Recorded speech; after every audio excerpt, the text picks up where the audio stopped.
Why do some people cling desperately in relationships, while others seem cold and distant? Why do we keep repeating the same toxic patterns with partners, even when we know they're unhealthy? The answer might go all the way back to your childhood. Today, we're diving deep into one of the most fascinating psychological theories ever developed: attachment theory.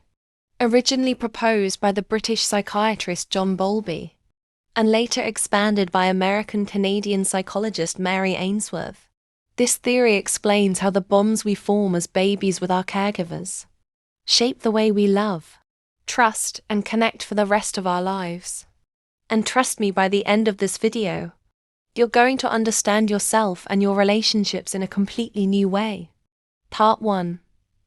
The origins of attachment theory. So, let's start with the basics. Back in the mid-20th century, John Bowlby noticed something revolutionary.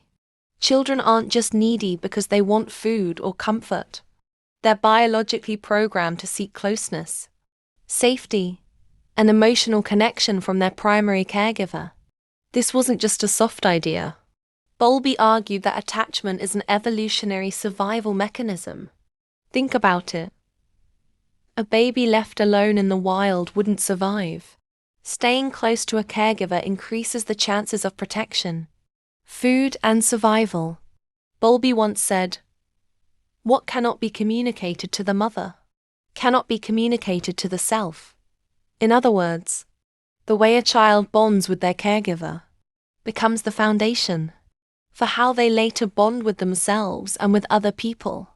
So, Bowlby laid down the theory, but it was Mary Ainsworth who tested it in real life with a famous experiment known as the strange situation test.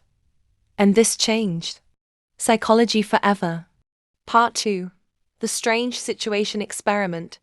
In the 1970s, Mary Ainsworth designed a simple but genius experiment.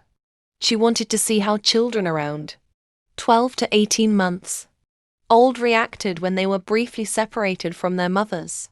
Here's what she did. A mother and her baby are placed in a room with toys. After a while, the mother leaves and the baby is left alone or with a stranger. Then the mother returns. Sounds simple, right? But the reactions of these babies revealed the blueprint of human attachment. Ainsworth found 3 main patterns of attachment. 1. Secure attachment. These babies cried when their mother left, but quickly calmed down when she returned. They trusted she would come back, and her presence gave them a sense of safety. 2. Anxious or ambivalent attachment. These babies were extremely distressed when their mother left, and even when she came back, they weren't easily soothed. They clung to her but also resisted comfort almost as if they were angry or unsure. 3. Avoidant attachment. These babies barely reacted when their mother left, and when she returned, they often ignored her or avoided eye contact.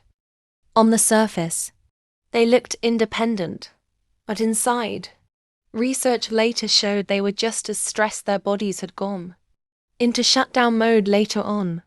Researchers identified a 4th category called disorganized attachment, usually found in children who experience trauma or inconsistent caregiving. These kids showed confusing contradictory behaviors, like approaching their mother, but then freezing or running away. Now here's the key. These patterns don't just stop in childhood. They follow us into adulthood and shape how we form friendships, romantic relationships, and even how we raise our own children. Part 3. How attachment styles show up in adults. So now that we know how attachment develops in childhood, let's talk about how these patterns play out in our adult lives, because this is where it gets really fascinating. Psychologists found that the way you bond with your parents or caregivers often becomes your default setting for how you bond with partners, friends, and even co-workers. Let's break them down one by one. Secure attachment. People with secure attachment usually have caregivers who are consistent, loving, and responsive. As adults, they feel comfortable with intimacy, but also with independence. They don't play games.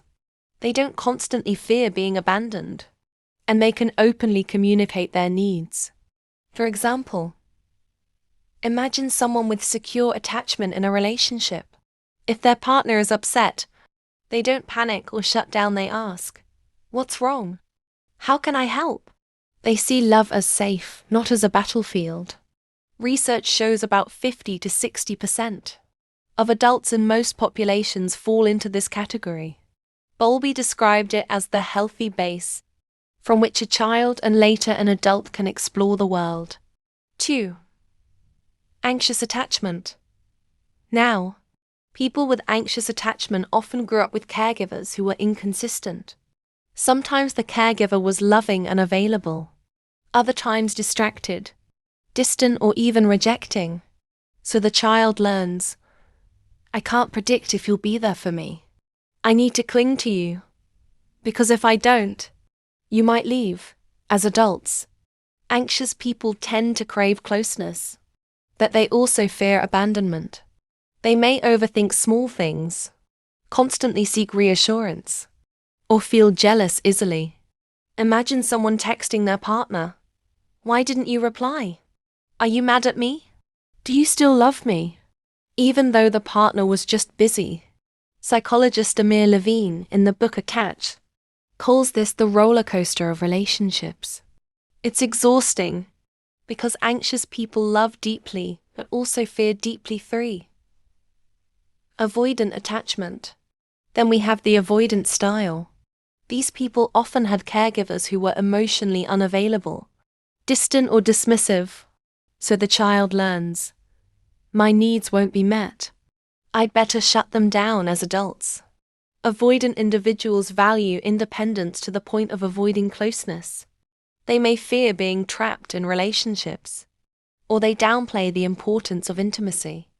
For example, an avoidant partner might say things like, "I just don't do emotions," or they suddenly pull away when the relationship starts getting serious.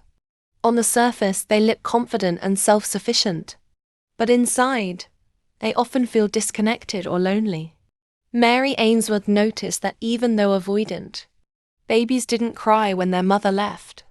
Their stress levels, like heart rate and cortisol, still spiked. They just learned not to show it. 4. Disorganized attachment. This style often comes from trauma, abuse, or frightening caregiving. The child sees the caregiver as both a source of comfort and a source of fear. As adults, this creates a push-pull dynamic. They desperately want love but are terrified of it. They may behave unpredictably, sometimes clingy, sometimes distant, sometimes even sabotaging relationships. For example, someone with disorganized attachment might say, "Please don't leave me," but then push their partner away when things get too close. It's a heartbreaking cycle. Studies show this style is strongly linked with unresolved trauma and higher risks of mental health struggles like anxiety, depression, or borderline personality traits. Part 4. Can attachment styles change? Attachment styles are not life sentences. They're patterns, and patterns can be changed. Research shows that while our early relationships lay the foundation, new relationships and therapy can actually reshape the way our brain responds to intimacy and stress. Psychologists call this process earned secure attachment.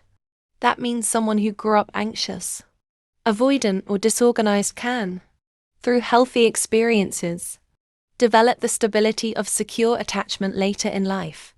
Part 5. How healing happens. So, how do you actually heal your attachment style? Let's break it down. 1. Self-awareness. The first step is knowing your pattern. When you realize, "Oh, I'm panicking because my partner hasn't texted back, and that's my anxious attachment talking," you create space to respond differently instead of repeating the same cycle. 2. Therapy. A good therapist can become a safe base, much like a caregiver, and over time that safety gets internalized. 3. Healthy relationships. Research shows that being in a relationship with a securely attached person can help an anxious or avoidant person gradually shift towards security. It's like their nervous system learns a new language of love. 4. Reparenting yourself. Finally, we can learn to give ourselves what we didn't get in childhood: comfort, compassion, patience. Practices like journaling, mindfulness, or even talking to yourself with kindness can slowly rebuild trust in yourself. As Mary Ainsworth herself said, "A secure base is not a luxury, it is a necessity." If we didn't get it in childhood, we can create it for ourselves as adults. If you found this video eye-opening, share it with someone who might need to hear it. And let me know in the comments, what attachment style do you see in yourself? Thank you for watching.